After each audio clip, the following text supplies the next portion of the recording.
اسرائیل غزہ میں کامیاب کیوں نہیں ہو رہا؟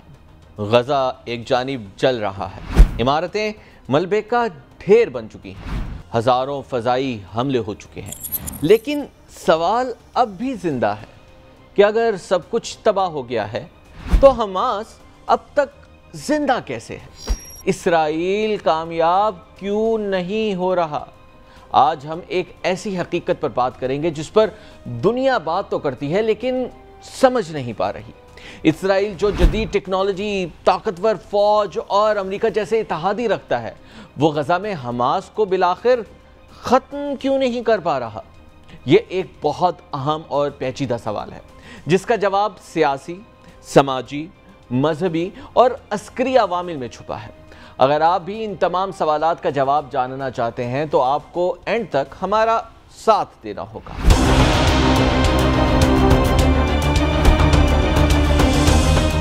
ناظرین، کئی وجوہات کی بنا پر اسرائیل حماس کو ختم نہیں کر سکا۔ آج کی ویڈیو میں ہم کچھ پوائنٹس پر آپ کو بتائیں گے۔ پہلی وجہ یہ ہے کہ غزہ اور بعض مغربی کنارے کے علاقے میں حماس کو عوامی حمایت حاصل ہے۔ بہت سے فلسطینی اسے مزاحمت کی علامت اور اسرائیلی قبضے کے خلاف کھڑا ہونے والا واحد مؤثر گروپ سمجھتے ہیں۔ اس کی دوسری وجہ یہ ہے کہ اسرائیل کی سخت پالیسیاں، محاصرہ، بمباری اور زمینوں پر قبضے کے باعث لوگوں میں شدید غصہ بھی ہے اور انتقام کا جذبہ بھی پیدا ہوتا ہے، جس سے حماس جیسی تنظیموں کو تقویت ملتی ہے۔ اس کے علاوہ حماس کے پاس ایک منظم اور خفیہ نیٹ ورک موجود ہے جس میں ٹنلز یعنی سرنگیں، زمین کے اندر کا راستہ اور راکٹ تیار کرنے کی صلاحیت کے ساتھ ساتھ تربیت یافتہ جنگجو بھی شامل ہے۔ یہ نیٹ ورک اس سے بار بار حملوں کے بعد بھی دوبارہ ابھرنے کی صلاحیت دیتا ہے۔ ایک بنیادی وجہ سیاسی اور نظریاتی بنیاد بھی ہے۔ حماس ایک مذہبی اور نظریاتی تحریک ہے جو صرف ایک عسکری تنظیم نہیں بلکہ ایک مکمل فکری تحریک ہے۔ وہ اسرائیل کے خلاف نہیں بلکہ فلسطینی معاشرے میں تعلیم، فلاحی کاموں، مساجد اور مدارس میں بھی متحرک ہے، جبکہ اس کو کچھ ممالک مثلاً ایران، حزب اللہ کی طرف سے مالی اور عسکری امداد بھی ملتی ہے جو کہ حماس کو کمزور ہونے سے بچاتی ہے۔ حماس کی کامیابی کی ایک وجہ فلسطین میں سیاسی خلا اور اتھارٹی کو کمزور کرنا ہے، جس کی وجہ سے عوام کا اعتماد بہت زیادہ ہو گیا ہے حماس پر۔ اس کے علاوہ عالمی قوتیں اسرائیل کو مکمل کھلی چھوٹ دیتی ہیں جبکہ فلسطینیوں کے حق میں دباؤ نہیں ڈالتی۔ اس سے صورتحال مزید خراب ہو جاتی ہے اور مزاحمتی تنظیمیں مضبوط ہوتی ہیں۔ اب یہاں پر ایک سوال ذہن میں آتا ہے کہ اگر پورا غزہ تباہ ہو چکا ہے، عمارتیں ملبے کا ڈھیر بن چکی ہیں، فلسطینی آپ نے دیکھا ہوگا ویڈیوز بھی آتی ہیں، ہزاروں حملے ہو چکے ہیں، اب یہاں پر ذہن میں ایک سوال آتا ہے کہ پورا غزہ تباہ ہو چکا ہے۔ فوٹیجز بھی جو سامنے آتی ہے اس میں دیکھتے ہیں کہ عمارتیں ملبے کا ڈھیر ہو چکی ہیں، آئے روز شیلنگ، بمبارمنٹ اور ساتھ ہی ساتھ لوگوں کو گرفتار کیا جاتا ہے، لیکن سب کچھ تباہ ہونے کے بعد جو ہاسٹیجز ہیں، جو یرغمالی ہیں، جو حماس نے اسرائیل کے لوگوں کو یرغمال بنایا تھا، وہ زندہ کیسے ہیں؟ یہ سوال نہ صرف ہمارے بلکہ اسرائیلی عوام، میڈیا اور عالمی مبصرین کے ذہنوں میں بھی مسلسل گردش کر رہا ہے۔ اس کا جواب کئی عملی اور تکنیکی وجوہات پر مبنی ہے۔ آئیے ذرا اس کے بارے میں بھی جان لیتے ہیں۔ زیر زمین سرنگوں کا جو پیچیدہ نیٹ ورک ہے جسے ٹنل نیٹ ورک کہتے ہیں، حماس کے پاس غزہ کے نیچے ہزاروں کلومیٹر پر مشتمل سرنگیں ہیں، یعنی زیر زمین ٹنل نیٹ ورک کا ایک منظم نیٹ ورک موجود ہے جسے غزہ میٹرو بھی کہا جاتا ہے۔ اس زیر زمین نیٹ ورک میں پناہ گاہیں بھی ہیں، اسلحہ خانے بھی ہیں، کمانڈ سینٹر بھی ہے اور یرغمالیوں کو رکھنے کے لیے خفیہ کیمراز تک بھی بنائے گئے ہیں۔ اسرائیلی حملے زیادہ تر زمینی انفراسٹرکچر کو نشانہ بناتے ہیں مگر زیر زمین مکمل تباہی ممکن نہیں ہو سکی۔ ناظرین، حماس کے لیے یہ موقع بہت قیمتی کار ہے۔ ان کی مدد سے وہ قیدیوں کے تبادلے اور سیاسی رعایتیں حاصل کرنا چاہتے ہیں اور اس لیے حماس ان کی حفاظت پر خصوصی توجہ بھی دیتی ہے، چاہے باقی علاقہ تباہ ہو جائے۔ اس لیے حماس ان یرغمالیوں کو ہسپتالوں، سکولز یا عام شہریوں کے گھروں میں بھی منتقل کرتی رہی ہے تاکہ اسرائیلی فوج ان پر حملہ نہ کر سکے۔ اسرائیل کی طرف سے کئی مرتبہ دعویٰ کیا گیا ہے کہ حماس نے یرغمالیوں کو انسانی ڈھال کے طور پر استعمال کیا۔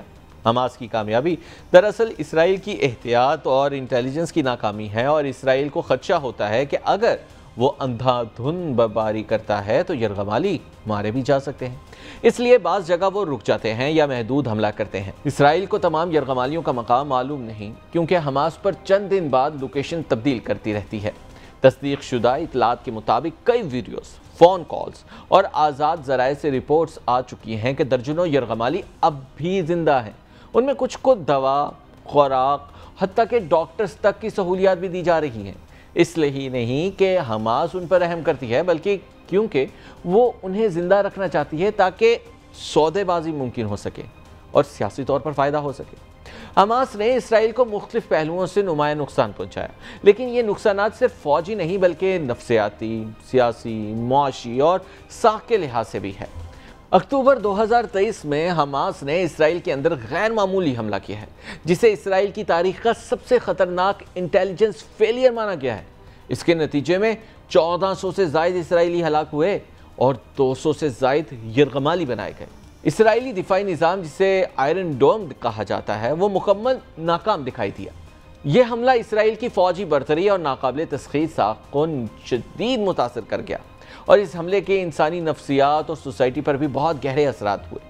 لاکھوں اسرائیلی شہری کئی ماہ تک خوف، پناہ گاہوں اور جنگی حالات میں زندگی گزارنے پر مجبور ہوئے۔ فوجی نفری میں اضافہ کیا گیا، ریزرو فورس کی ہنگامی طلبی کی گئی، اور ان سب نے اسرائیلی سوسائٹی کو جھنجھوڑ کر رکھ دیا۔ اس دوران اسرائیل کے درجنوں فوجی ہلاک اور زخمی بھی ہوئے، خاص طور پر جب وہ غزہ میں زمینی کارروائی کے دوران حماس کی سرنگوں اور بارودی حملوں میں پھنسے، اور حماس نے کئی جدید ٹینک اور گاڑیوں کو بھی تباہ کیا اور کئی کو ناکارہ بنا دیا۔ اگر معاشی نقصانات کی بات کی جائے تو جنگی اخراجات، آئرن ڈوم کی راکٹ انٹرسیپشن، سویلین شیلٹرز اور فوجی آپریشنز پر اربوں ڈالرز خرچ ہو گئے۔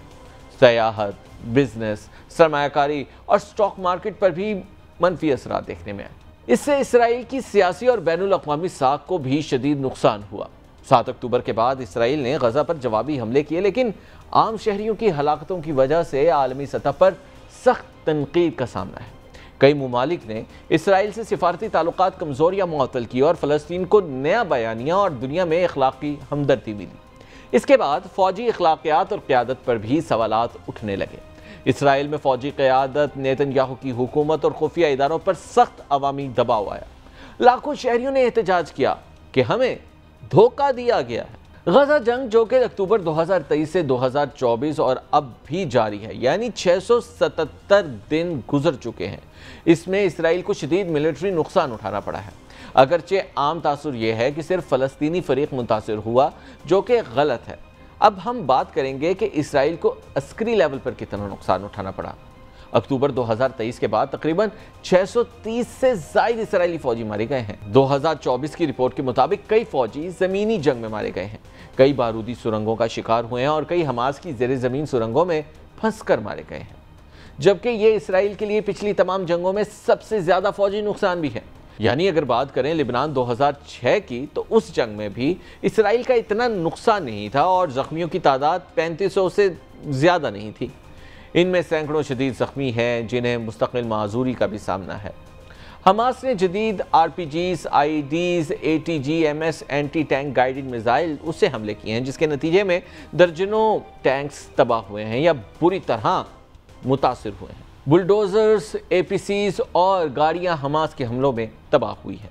اسرائیل نے خود تسلیم کیا ہے کہ کچھ ڈرونز حماس نے بھی مار گرائے ہیں۔ 7 اکتوبر کا حملہ اسرائیل کے لیے تاریخی انٹیلیجنس فیلئر ثابت ہوا تھا۔ موساد، IDF، شن جیسے ادارے غافل رہے۔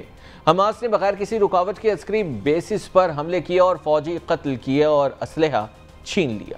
تقریباً 3 لاکھ سے زائد ریزرو فوجی بلائے گئے اور یہ اسرائیلی دفاعی نظام پر بوجھ تھا۔ اس سے فوج کی روزمرہ کی آپریشنل صلاحیت متاثر ہوئی اور معاشی بوجھ بھی بڑھا، اور اس کے بعد کئی فوجی افسر اور پائلٹ نیتن یاہو حکومت پر عدم اعتماد کا اظہار کرتے ہوئے بھی نظر آئے۔ بعض نے کہا کہ وہ مزید لڑائی کے لیے تیار نہیں۔ دوستو، ایک سوال یہ بھی ذہن میں آتا ہے کہ اسرائیل، جو دنیا کی ایک بڑی فوجی طاقت ہے، جدید ترین اسلحہ رکھتا ہے، امریکہ جیسا اس کے پاس اتحادی ہے، پھر بھی وہ غزہ میں اپنے اہداف حاصل کیوں نہیں کر پا رہا؟ اسرائیل کے مکمل عسکری اور سیاسی اہداف یہ تھے کہ حماس کا مکمل خاتمہ کیا جائے، یرغمالیوں کی واپسی ہو، غزہ پر کنٹرول حاصل کیا جائے اور علاقائی دھمکیوں کو خاموش کیا جائے، لیکن وہ ایک مقصد میں بھی کامیاب نہ ہو سکا۔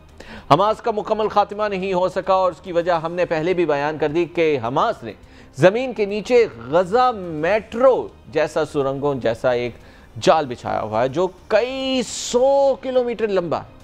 اسرائیلی فضائی طاقت اس کو مکمل تباہ کرنے میں ناکام رہی ہے۔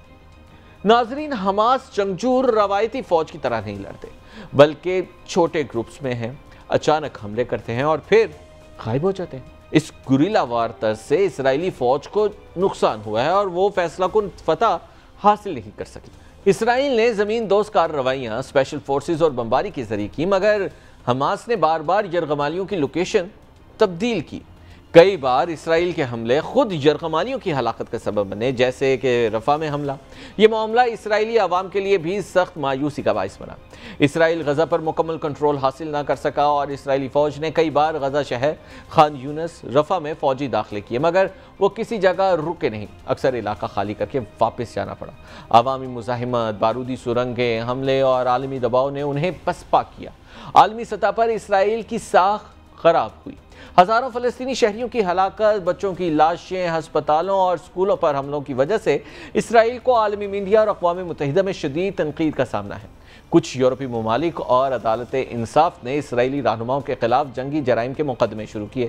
اس کے بعد علاقائی محاذ کھل گئے۔ لیبنان، یمن، عراق اور اسرائیل پر راکٹ داغے۔ حوثیوں نے بحیرہ احمر میں حملے کیے۔ ایران نے بھی ڈرون حملہ کیا۔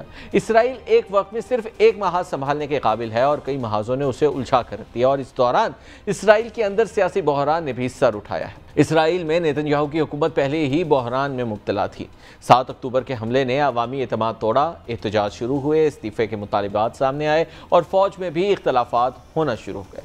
حماس کا بیانیہ مضبوط ہوا۔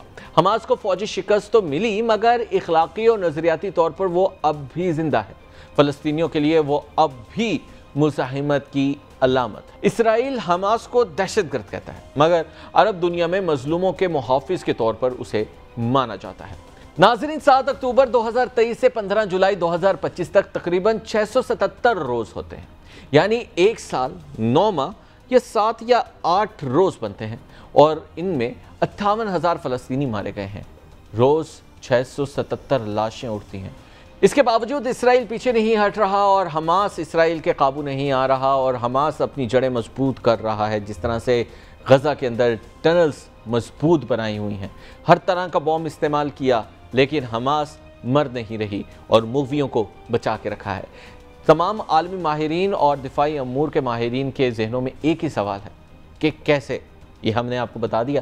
مزید انفارمیٹو ویڈیو اگر آپ کو چاہیے تو ہمارے چینل کو لائک کیجئے، سبسکرائب کیجئے اور اس ویڈیو کو شیئر کیجئے، اور ملتے ہیں آپ سے اگلی ویڈیو میں۔ اپنا خیال رکھیے گا۔ اللہ حافظ۔